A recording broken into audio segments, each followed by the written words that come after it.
இவ்வளவு வருஷமா இருக்காரு, மெட்டோடியில பார்த்துருக்கோம், ஆப்வியஸா பார்த்துருக்கோம். சரி ஓகே, இதுக்கு அப்புறம் என்ன பண்ணிருக்காரு அப்படின்னு பார்த்தா 23 வருஷம் இந்த ஃபீல்டுல ஐ திங்க் சஸ்டைன் பண்ணி சக்ஸஸ்ஃபுல்லா இருக்குது. ஃபர்ஸ்ட் அது எப்படி சார் இருக்கு? ரொம்ப சந்தோஷமா இருக்கு. ரொம்ப பிகினிங்ல நான் ஆட்டோ டிரைவராக இருந்தப்பவும் சரி, அந்த அப்போலாம் ஆக்டிங் ஒரு பக்கம் ஆட்டோ டிரைவராக இருந்தாலும் ஒரு பக்கம் ஆக்டிங் படிச்சுட்டு இருப்பேன், ஒரு பக்கம் ஃபைட் கிளாஸ் போவேன். ஓகே. அப்ப அந்த சமயங்கள்ல எல்லாம் வந்து என் கூட ரூம்மேட்ஸ்லாம் இருப்பாங்கல்ல. ஒருத்தர் வந்து ரஜினிகாந்த் சார் மாதிரி வரணும்பாங்க, விஜயகாந்த் சார் மாதிரி வரணும்பாங்க. எல்லாருக்கும் நிறைய நோக்கம் இருந்தது.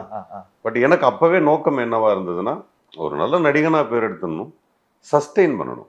அது ரொம்ப முக்கியமா எனக்கு தெரிஞ்சது. இப்ப டக்குன்னு வர வெற்றி ஓகே, பட் அதுக்கப்புறம் அது இல்லை, அது வெற்றி டபால் டிபில் வரும் போகும். அது எல்லாருமே அதை அந்த வெற்றியை சுவைச்சிருப்பாங்க, தோல்வியை சுவைச்சிருப்பாங்க. பட் நமக்குமே அது சினிமாவில் அப்ஸ் அண்ட் டவுன்லாம் இருக்கு. பட் ஒரு சஸ்டெயின் பண்ணி இப்போ ஒரு டிஸ்கஷன், இப்போ ஒரு 100 படம் டிஸ்கஷன் போகுதுன்னா அதில் ஒரு 20 படத்தில் இது போசங்கட் சார் பண்ணால் நல்லா இருக்கும்.